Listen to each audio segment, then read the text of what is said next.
Hi, this is Brian Perez. Right now I'm going to review for you Taylor Pearson's The End of Jobs, Money, Meaning, and Freedom Without the 9 to 5. This is about taking the path to entrepreneurship or taking the path to a normal job.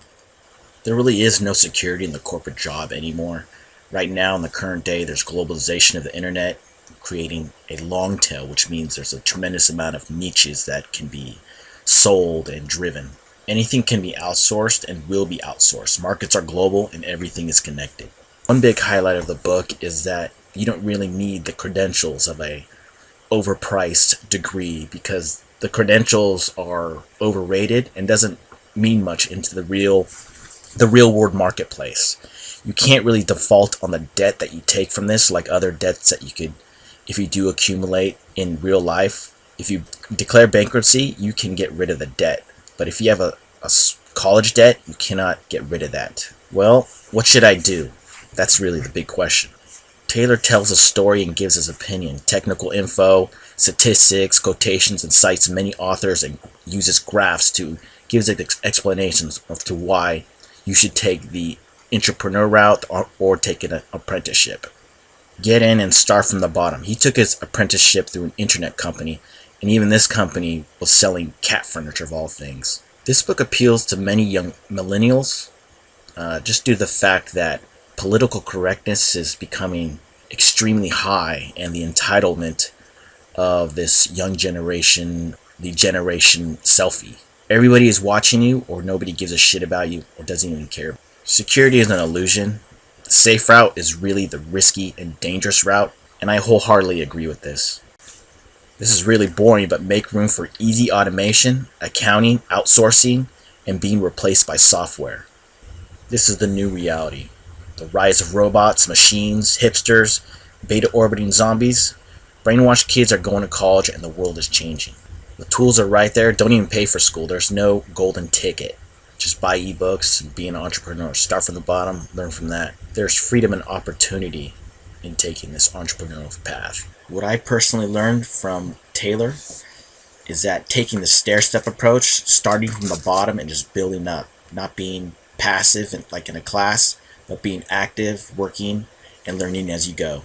Also, I like his outline of how royalty was in power and the history of the economies, how banks were in power, and now it's the government and corporations that were in power, but now it's becoming an entrepreneurial like enlightenment just because of the freedom that it can provide. There was also this graph that he had. It's called the Saiyan friend framework.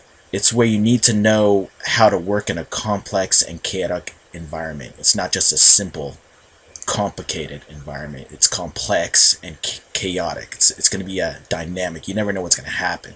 He mentions Nassim Taleb, and he's a writer of Black Swan and Anti-Fragile. Those are two books that I really highly recommend that you read. There's also mention of this other book. I've never heard of it. It's called the Fourth Economy book.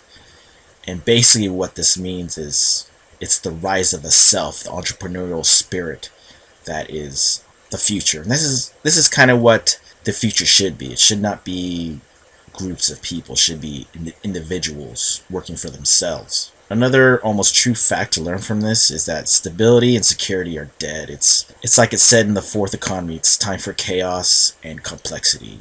It's a dynamic environment. It's global. It's going to be messy. You're going to have to grind it out every single way. Then there's also the democratization of tools.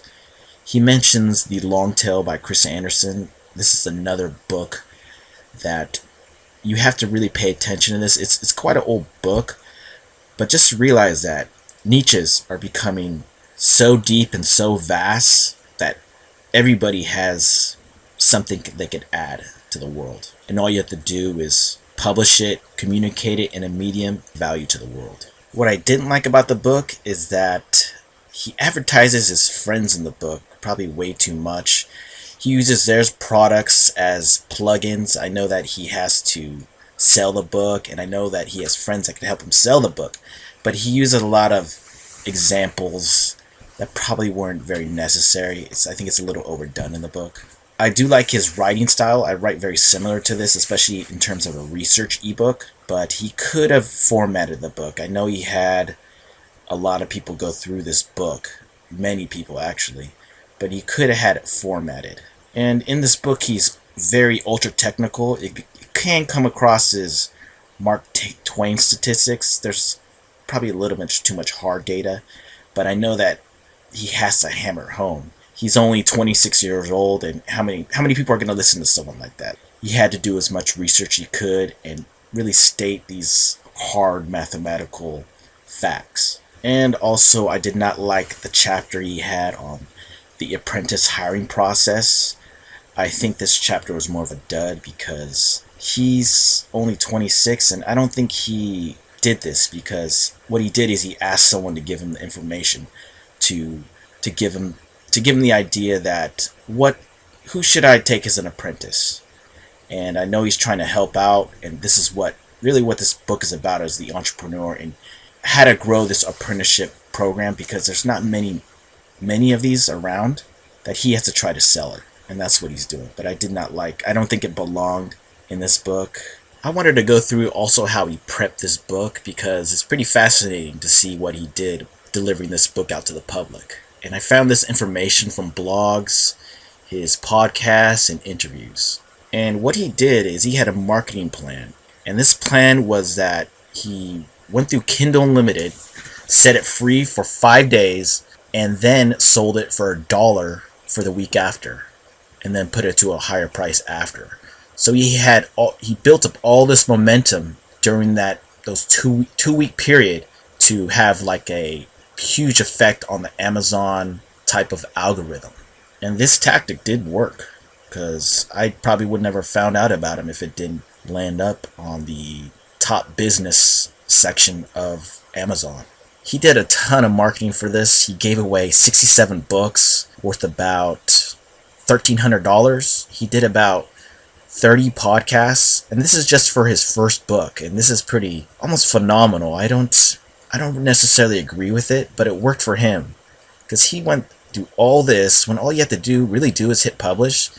It was, I think, more of a concern of like approval or permission to send out his work. He asked probably tons of people. I mean, there's got to be a ton of nerves sending out your first book. But yeah. Also, I believe he did this. I don't know if he did it or not.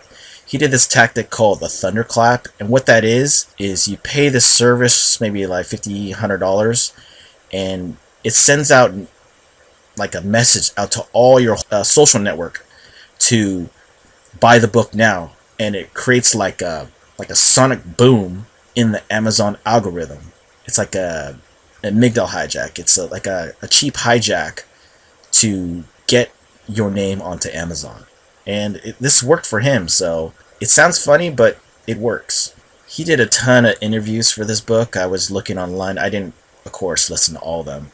Heavy research, promoting. I think he spent way too much time, but he made it happen. So, I mean, my motto is more, fuck that, ship it, don't look for approval.